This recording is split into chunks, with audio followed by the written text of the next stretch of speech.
perbankan syariah. Di sini saya akan membagi ilmu tentang bank dan lembaga keuangan syariah. Apa sih yang dimaksud dengan bank syariah? Bank syariah adalah suatu lembaga keuangan yang berfungsi sebagai perantara bagi pihak yang kelebihan dana dan bagi pihak yang membutuhkan dana. Di mana bank syariah itu mempertemukan kedua belah pihak itu berdasarkan prinsip syariah. Selanjutnya, bank syariah itu ada beberapa dasar hukum. Yang pertama itu ada Undang-Undang nomor 7 tentang perbankan syariah. Nah, selanjutnya itu ada Undang-Undang nomor 10 tahun 1998, di mana menjelaskan tentang perbankan diperluas menjadi kegiatan apapun dari bank berprinsip syariah. Selanjutnya ada Undang-Undang nomor 23 pada tahun 1999, di mana Bank Indonesia yang memberikan kemudahan dalam melaksanakan kebijakan moneter berdasarkan prinsip syariah. Nah, selanjutnya itu dasar hukum operasional perbankan syariah. Perbankan syariah adalah Undang-Undang nomor 21 tahun 2008, di mana di situ menjelaskan bahwa perbankan syariah itu sebagai perbankan syariah sebagai undang-undang yang khusus mengatur perbankan syariah, dan dalam undang-undang ini mengatur pula keputusan syariah yang dimana kewenangannya itu berdasarkan pada MUI. Selanjutnya itu ada produk perbankan syariah. Produk perbankan syariah itu yang pertama ada funding, di mana funding itu menghimpun dana. Produknya itu ada tabungan deposito giro, di mana akad yang digunakan yaitu akad wadiah, mudharabah, dan di mana mudharabah itu ada dua, yaitu mudharabah mutlaqah dan mudharabah muqayyadah. Yang kedua itu produknya ada lending, di mana lending itu menyalurkan dana. Menyalurkan dana itu ada beberapa produk. Yang pertama ada produk produktif seperti untuk kebutuhan usaha. Yang kedua itu ada kredit perdagangan, di mana kredit perdagangan. Yang ketiga itu ada modal kerja. Yang keempat itu ada investasi, di mana hal ini menggunakan akad jual beli, yaitu akadnya seperti mudharabah, salam, istisna, dan bagi hasil. Selanjutnya itu ada produknya itu ada jasa atau servis. Jasa atau servis itu ada beberapa produk. Yang pertama itu ada ATM, kartu kredit, and banking, electronic banking, terus clearing and cash, dan deposit box, di mana produk ini menggunakan beberapa akad, yaitu akadnya seperti kafalah, hawala, qard, dan rahan. Konsep lembaga keuangan syariah non-bank. Apa sih konsep perbankan ini? Yang pertama ada Baitul Mal atau BMT, di mana terdiri dari dua istilah, Baitul Mal dan Baitul Tamwil atau Baitul Mal. Baitul Mal lebih mengarah pada usaha-usaha pengumpulan dana dan menyalurkan dana yang non-profit, sedangkan non-profit seperti zakat, infak, dan sedekah. Sedangkan Baitul Tamwil sebagai usaha mengumpulkan dan menyalurkan dana komersial. Usaha-usaha tersebut menjadi bagian yang tidak terpisah dari BMT sebagai lembaga pendukung kegiatan ekonomi masyarakat kecil dengan berdasarkan syariah. Selanjutnya itu ada reksadana syariah. Apa sih yang dimaksud dengan reksadana syariah? Reksadana syariah adalah salah satu alternatif investasi bagi masyarakat pemodal, khususnya pemodal kecil yang modalnya tidak memiliki banyak waktu dan keahlian untuk menghitung resiko serta investasi mereka. Sedangkan reksadana syariah yaitu reksadana yang mengelola dan kebijakan investasinya mengacu pada syariat Islam. Selanjutnya, sifat reksadana ada dua, yaitu reksadana tertutup dan reksadana terbuka. Reksadana bisa berbentuk persero dan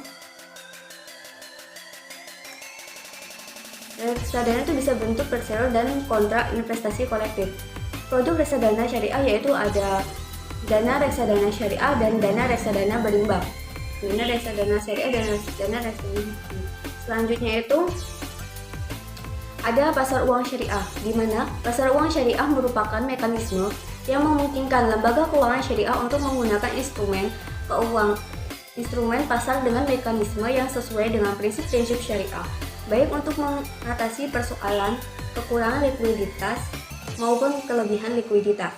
Instrumen pasar uang dengan prinsip syariah meliputi yang pertama, sertifikat Bank Indonesia Syariah, yang kedua, repurchase agreement atau repo SBIS, yang ketiga, ada surat berharga syariah negara atau SBSN, yang keempat, ada repurchase agreement atau repot SBSN, yang kelima, itu ada instrumen pasar uang antara bank syariah atau bisa disingkat dengan PUAS.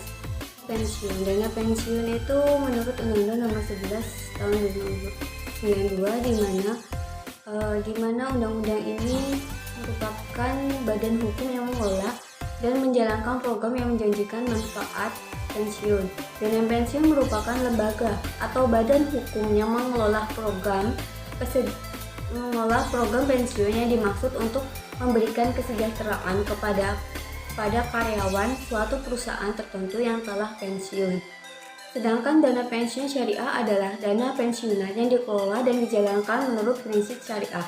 Selanjutnya, dana pensiun menurut Undang-Undang Nomor 11 Tahun 1992 tentang dana pensiun dapat digolongkan menjadi dua jenis, yaitu yang pertama, dana pensiun kerja atau DPPK, dan yang kedua, dana pensiun lembaga keuangan atau DPLK.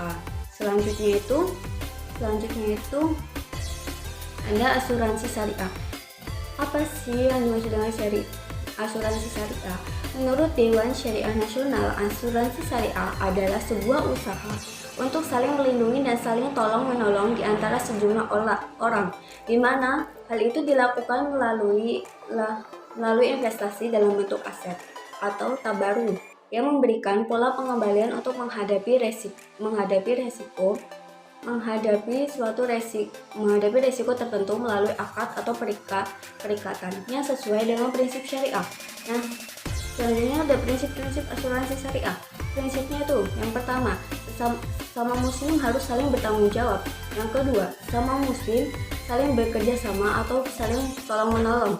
Yang ketiga, sesama muslim harus melindungi penderita satu sama lain. Pasar modal syariah. Apa sih yang dimaksud dengan pasar modal syariah? Pasar modal syariah merupakan pasar untuk berbagai instrumen keuangan jangka panjang yang bisa diperjualbelikan, baik dalam bentuk utang maupun modal sendiri, seperti saham, obligasi, waran, terus habis itu obligasi konvertible dan lain sebagainya, masih banyak lagi. Terus berdasarkan prinsip instrumen pasar modal syariah itu, di mana kriteria saham syariah adalah saham yang dikeluarkan perusahaan yang melakukan usaha yang sesuai dengan syariah. Demikian juga usaha untuk merealisasi praktek obligasi syariah atau yang berprinsip syariah. Selanjutnya itu ada gadai syariah, di mana gadai syariah atau yang disebut dengan rahan, yaitu suatu jaminan yang diserahkan oleh pihak pengutang, yaitu diserahkan bagi pihak pengutang kepada yang memberikan utang. Pemberian utang mempunyai kuasa penuh untuk menjual barang jaminan tersebut apabila pihak pengutang tidak mampu membayar utang saat jatuh tempo. Apabila uang hasil penjualan barang jaminan tersebut melebihi jumlah pengutang, namun bila kurang, pihak pengutang harus menambahi agar utang tersebut terbayar. Sekian dari saya akhiri. Wassalamualaikum warahmatullahi wabarakatuh.